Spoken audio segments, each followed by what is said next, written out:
Bienvenue sur Top Invest, la chaîne des tops d'investissement. Ici, on parle essentiellement d'entreprises de qualité. Alors, on va essayer de faire un commentaire ici sur les résultats financiers de Nexity, qui n'étaient pas bons, mais ça ne nous surprend pas du tout.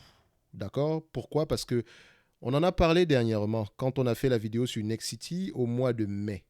Je vous avais dit ceci, que les taux d'intérêt ont un impact négatif sur cette compagnie-ci parce qu'elle est cyclique. Les gens, on n'achète pas les maisons ici plein à cash et ça dépend du taux d'intérêt. Si les taux d'intérêt sont bas, les gens ont tendance à acheter de plus en plus de nouveaux logements, etc. S'ils sont élevés, il y aura moins de personnes. Mais également, l'inflation va également jouer sur la compagnie. Mais j'aime bien le modèle d'affaires de la compagnie. Pourquoi? Parce qu'ils ont un modèle d'affaires assez que j'aime bien, qui est celui de vendre le bien immobilier avant même qu'il ne soit construit. Ça leur permet de gérer leurs coûts tranquillement. D'accord? Donc, c'est le genre de business model que j'aime bien. Donc, également, ici, on était préparé par rapport à la coupe du dividende parce que s'il y a une situation difficile, cette entreprise doit couper son dividende pour essayer d'économiser le plus possible. Et la situation difficile commence maintenant. Maintenant, je ne suis pas devin pour vous dire que ouais, le mois prochain, ils vont perdre de l'argent ou bien l'année prochaine. Non, je ne sais pas. Mais nous, on se prépare déjà. Donc, ça veut dire que la question est de savoir quel est le prix qui serait correct pour nous afin de pouvoir investir dans cette compagnie-ci avec l'esprit tranquille. Alors, ceci représente uniquement mon point de vue et non un conseil d'investissement. Donc, je vous encourage à aller regarder la vidéo le 2 du mois de mai 2022 ici. Mon avis n'a pas changé par rapport à cette vidéo. On avait estimé l'entreprise ici aux alentours des 29 euros l'action. Donc 29 euros l'action en prenant en considération un revenu moyen de 4 milliards 500, 4% de marge bénéficiaire sur ce revenu-là, d'accord? Et à 13 fois les bénéfices moins la dette nette divisée par le nombre d'actions. Donc ici, par rapport aux résultats financiers ici, franchement, la situation actuelle est difficile. Donc, il n'y a rien d'étonnant par rapport à ces résultats-là. Donc, on ne s'attendait pas à mieux que ça. On n'est pas surpris par rapport à ce qu'on a ici, mais en même temps, on devrait déjà, pour quelqu'un qui n'a pas encore investi dans Nexity, le prix prochain, je vous avais dit que 29 euros, 26 euros, on était à peu près une valorisation correcte. Donc, le but quand vous investissez, c'est d'acheter une entreprise en dessous de sa juste valeur. D'accord? Avec une marge de sécurité énorme. Vous savez que moi, je demande toujours 50%. Donc, 50% on serait à peu près à 13 euros, 14 euros par là, pour 14, 15 euros par là comme coût d'acquisition. OK? Ça nous permet de nous protéger par rapport à la situation difficile qui arrive. Donc, vous voyez que c'est une entreprise qui n'a pas gagné d'argent pour le premier semestre 2022. Comparé au premier semestre 2021, elle a moins perdu de l'argent par rapport à ce trimestre-là, mais la situation est toujours compliquée. Moi, j'aime bien cette partie-ci où il parle des perspectives.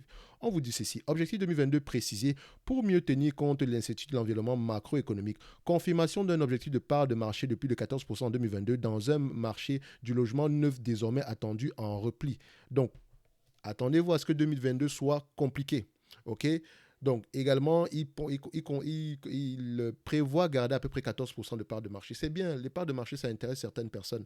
C'est vrai que c'est important, mais moi, ce qui m'intéresse, c'est de savoir, est-ce que vous allez au moins ne pas, est-ce que vous avez la capacité de ne pas perdre de l'argent? Donc, est-ce que vos free cash flow, est-ce que vos revenus, vos bénéfices opérationnels, moins les dépenses en capital, égale zéro? C'est ça qui m'intéresse, d'accord? Je ne veux pas qu'on perde de l'argent, je ne veux pas des free cash flow négatifs. Bon, ça, c'est moi qui veux, donc c'est ce que je recherche idéalement, d'accord? Donc, est-ce qu'elle pourra bien gérer ses coûts en période difficile? Parce que si elle perd de l'argent, elle va devoir s'endetter pour repayer la dette, pour payer le dividende. Voilà, elle va devoir prendre dans la caisse pour payer le dividende. Ce genre de choses-là, ce n'est pas ce qu'on veut dans une compagnie de qualité, d'accord? Je ne dis pas que Nexity n'est pas de qualité. De toutes les façons, on s'attend à ce que ce dividende-là descende aux alentours des 1 euro par là, d'accord? Je ne suis pas en train de vous dire qu'on va couper le dividende. Hein. Je me prépare psychologiquement. Donc, moi, je vais acheter une entreprise à un prix où toute éventualité a déjà été prise en compte. D'accord? La majorité, en tout cas. Donc, l'éventualité, voilà, pas un défaut de paiement, mais d'un risque lié à une perte d'argent à long terme, d'ici 2 à 3 ans. Donc, s'ils ne peuvent pas payer le dividende ici qu'ils payent aux alentours de, je pense qu'ils dépensent à peu près aux alentours de 100, ils avaient mis combien ici? Je vais juste remonter à ce niveau-ci. Voilà. Ils dépensent à peu près 138 millions d'euros pour le dividende. Si on n'avait pas dépensé 138 millions d'euros ici pour le dividende au premier semestre 2022, on aurait eu, enfin ça c'est par rapport au premier semestre, on aurait eu à peu près une perte aux alentours de 121 millions. D'accord? Elle est moins significative que PEG 259 millions d'euros. Donc la trésorerie a baissé de 259 millions d'euros. Ok, quand vous êtes un investisseur dans une compagnie, le plus important ici, c'est que la compagnie, la pérennité de la compagnie ne soit pas menacée. Ce n'est pas le cas ici, d'accord? Parce que ce que moi je peux voir ici, c'est que au niveau de l'endettement de l'entreprise, oui, on a contracté un tout petit peu, on n'a même pas un tout petit peu, un tout petit, on a pris voilà, légèrement plus de dettes que d'habitude. D'accord? On était à 598 millions ici. Là, on est à 868 millions. D'accord? Donc, qu'est-ce qui s'est passé entre-temps? Premièrement, la trésorerie a baissé, la trésorerie nette. Donc, la dette financière en elle-même n'a pas trop bougé. C'est plutôt la trésorerie qui a baissé. D'accord? Et vous pouvez remarquer ici que la trésorerie a baissé d'un montant équivalent à ceci. Donc, quand vous avez une compagnie, il est préférable, voilà, de généralement garder une trésorerie à un certain niveau. D'accord? Donc, elle a du cash ici. Je ne dis pas qu'elle n'a pas les moyens de payer la dette ni quoi que ce soit. Elle a carrément du cash ici. Elle a près de 900 millions en cash. Donc, elle est prête à souffrir. OK? Et j'espère que vous êtes également prêt à souffrir avec la compagnie. D'accord? Donc, elle vous dit ici que maintien d'un niveau de marge opérationnelle élevé autour de 8% sur la base d'un chiffre d'affaires au moins égal à celui de 2021. Donc, le chiffre d'affaires au moins égal à celui de 2021. Donc, quand on regarde ici en 2021, on est à peu près à quel niveau? Nous sommes à peu près à un niveau de 4 milliards 500 par là. OK? Vous constatez que les dernières années sont un tout petit peu plus élevées. Est-ce que c'est par rapport à la vigueur de l'activité de la compagnie ou bien c'est par rapport à des acquisitions? Parce qu'elle continue également à faire des acquisitions. Vous pouvez voir ici qu'elle a fait l'acquisition du groupe Angelotti et que par rapport à les revenus de ce groupe-ci ne seront pas visibles cette année-ci. Donc, je pense qu'il le mentionne ici par rapport à l'année prochaine. Mais de toutes les façons, elle continue à faire des acquisitions. Vous pouvez constater qu'elle détient seulement 14% du marché français au niveau des logements neufs. OK? Donc, 14%, techniquement, il y a encore de la place pour arriver aux alentours de 25%. Donc, la croissance n'est pas impactée. Ça vous permet déjà de voir donc, de manière bête. Hein, on fait juste comme ça, 4 milliards 500. Je ne dis pas que la totalité des 4 milliards 500 ici provient des logements neufs ici, mais c'est juste pour essayer de voir, grosso modo, quelle est la taille du marché. Ici, on a à peu près une taille de marché aux alentours de 30 milliards d'euros. Donc, il y a un potentiel de croissance. Mais il faut également que l'entreprise ait la capacité de souffrir. Et je pense qu'elle a la capacité de souffrir. Non seulement elle peut s'endetter en supplément. Deuxièmement, elle a assez de cash net ici. Troisièmement, elle peut se refinancer. Et quatrièmement, elle peut émettre de nouvelles actions. Dans tous les cas de figure, elle a la capacité de souffrir. Et ce n'est pas la première fois que ce genre de situation va arriver. Donc, si vous remarquez bien ici, alors j'étais en train de regarder ici pour le revenu, la croissance du revenu est due à quoi? On a une création, on fait des acquisitions, je pense que c'est ça. Donc, il y a certaines acquisitions qu'on a fait. Il y a également la partie organique. Donc, c'est une croissance interne et externe au même moment. D'accord? Elle fait des acquisitions, elle fait également des cessions d'actifs. Donc, quand on arrive au niveau des rapports financiers ici, on se rend compte que 2007-2008 a été une année difficile pour les compagnies immobilières. 2007-2008 a été compliqué. Mais entre 2007 et 2008, ici, ce qui s'est passé, elle a arrêté de payer un dividende ici. Avant, il était à 1,60 €. Elle a arrêté de le payer ici pour recommencer à le payer en 2009. D'accord? Entre-temps, le revenu, il n'a pas baissé, il a plutôt augmenté. Le revenu a plutôt augmenté.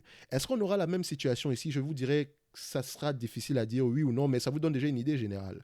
OK? Donc, il faudrait savoir pourquoi est-ce que ce revenu a augmenté en 2007-2008. Et entre-temps, la situation n'est pas la même. Ici, on parle d'inflation. Donc, pour les coûts des matériaux ont augmenté.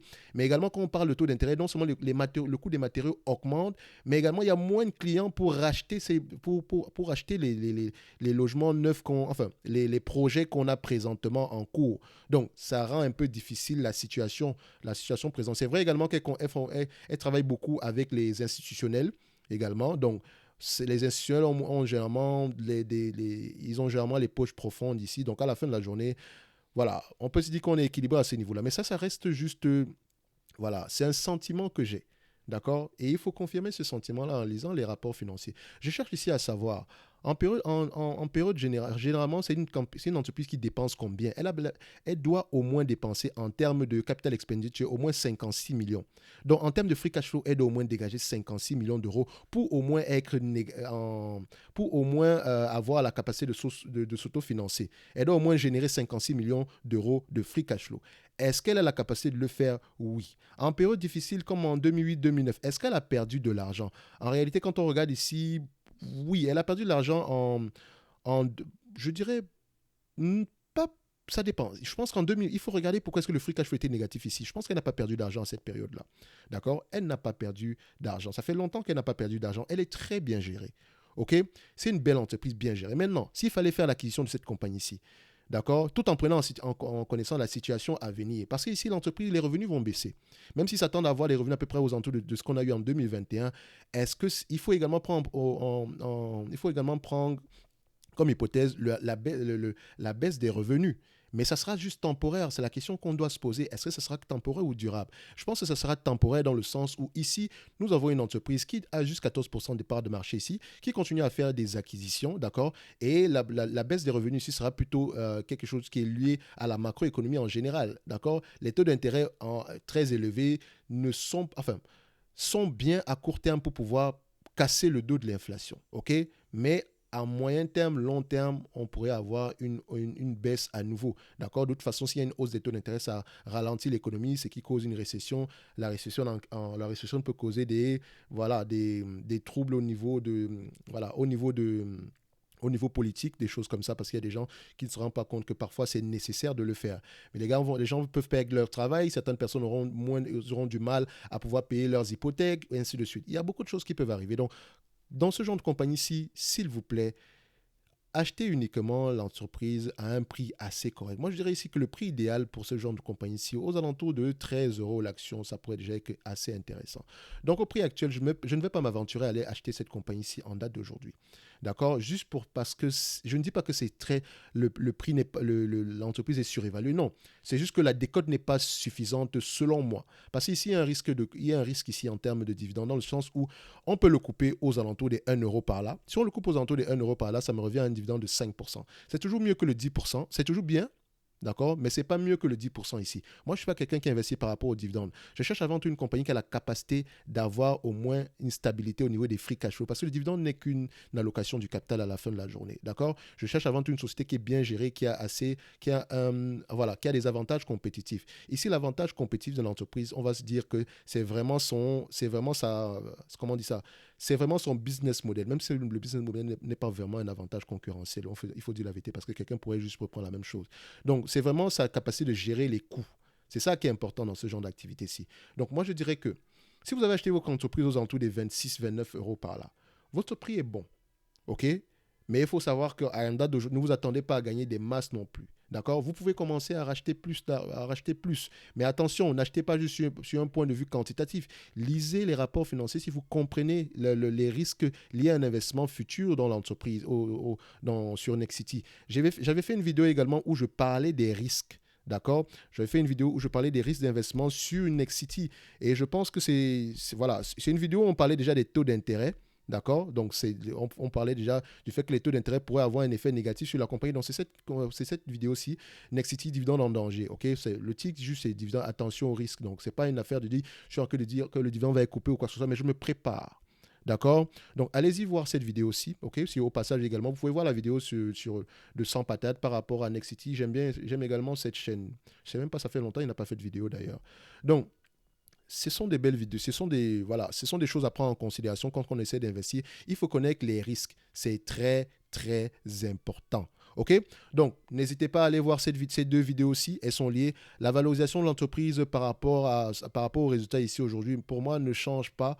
Mais je ne m'attends pas à ce que le prix, on remonte aux 29 euros par là. Donc, j'avais déjà dit que la entreprise était correctement évaluée. Et si vous voulez l'acheter au niveau de Top Invest, c'est 15 euros l'action idéalement parce que ça prend en considération la capacité de souffrir de l'entreprise. Donc, je devrais peut-être modifier mon raisonnement ici en prenant en considération l'augmentation de la dette ici. Mais je vais juste le laisser comme ça. Donc, 300 millions ici. Si on fait juste la différence par rapport à l'augmentation de la dette ici aux alentours de 300 millions d'euros ici. Donc, si on fait ici, divisé ici par 56, moins par exemple le 29 euros qu'on avait la dernière fois. Donc, on va se dire qu'on doit ajuster le prix ici aux alentours des 23 euros par là. Donc, vous voyez que la valorisation ici change également. Mais cette valorisation également peut être temporaire parce que dès le fait où l'entreprise recommence à gagner de l'argent, elle pourra augmenter à nouveau sa trésorerie nette ou bien baisser le niveau baisser le niveau de dette ici. D'accord? Mais dans l'ensemble, c'est une entreprise que j'aime bien, qui est bien gérée. D'accord? Elle est gérée avec une vision à long terme. OK? Elle ne s'amuse pas à faire des acquisitions à tout va. Donc, si vous regardez bien ici, une entreprise qui exerce dans le domaine de la construction, c'est difficile à gérer. D'accord? Mais vous constatez que la période difficile qu'on a eue en 2008-2009 ici, on n'a presque pas perdu d'argent. C'est sûr qu'on a des free cash flow négatifs ici, mais c'est dû que la raison doit être, il doit avoir une bonne raison par rapport à ça. Mais entre-temps, ici, vous constatez que les free cash flow ont toujours été positifs. Même en date d'aujourd'hui, en 2021, on a eu des free cash flow positifs également. Donc, il y a de fortes chances qu'à long terme, si le passif de l'entreprise parle pour elle, qu'on ait également des free cash flow positifs, mais également on doit être prêt à souffrir pendant une certaine période, 2 ans ou 3 ans. Préparez-vous à ça. So maintenant, la valorisation reste aux alentours de 29 euros. Si on ajuste ici par rapport au niveau d'endettement, on va se dire aux alentours de 23 euros par là, mais ça peut également changer. Donc, faites attention. C'est pour ça que je dis, gars, achetez-la avec une marge de sécurité supplémentaire. D'accord? Donc, pour ceux qui ont acheté l'entreprise aux alentours des 26 euros, 30, 29 euros, 30 euros par là, le prix est bon. Vous pouvez recharger à nouveau. Mais attention, ça prend comme condition comment on appelle ça? Ça prend comme conviction votre capacité même à comprendre exactement ce que l'entreprise fait ainsi que les dangers à court terme et des opportunités à moyen terme, long terme. OK? Donc, je peux sembler très positif ici, d'accord? Mais faites attention. Je ne prends pas le risque d'investissement. Ce n'est pas moi qui vais prendre le risque d'investissement ici. Est-ce que cette compagnie m'intéresse en termes d'investissement? Je dirais que non. C'est pour ça que je dis toujours une chose. Ne vous limitez pas uniquement à ce que je dis ici ou bien aux états financiers. C'est l'entrée. Les états financiers vous permettent de poser les bonnes questions. Ça vous permet de faire un premier filtre ici. Ça vous permet de faire une évaluation rapidement. Mais maintenant, quand vous lisez les rapports financiers, vous pouvez faire des ajustements en conséquence. D'accord? Faites attention. D'accord? Il faut lire les rapports financiers. Donc, ici, ces rapports financiers sont assez complets. Le management parle beaucoup ici. J'aime bien ça également. Donc, vous pouvez lire ici qu'ils ont des opportunités de croissance, mais ils choisissent de ne juste pas les utiliser parce que présentement, il y a par exemple le prix des matériaux est assez élevé. Donc, ils pensent que s'ils lancent des projets présentement, ils ne vont pas rentrer dans leurs frais en termes de rentabilité. Donc, c'est la raison pour laquelle ils préfèrent mettre de côté ces investissements-là présentement en attendant que la situation s'améliore, au moins du point de vue au niveau de l'inflation du prix des matériaux. D'accord? Donc, ça reste bien. Donc, je vois ici que c'est une entreprise qui ne se précipite pas. OK?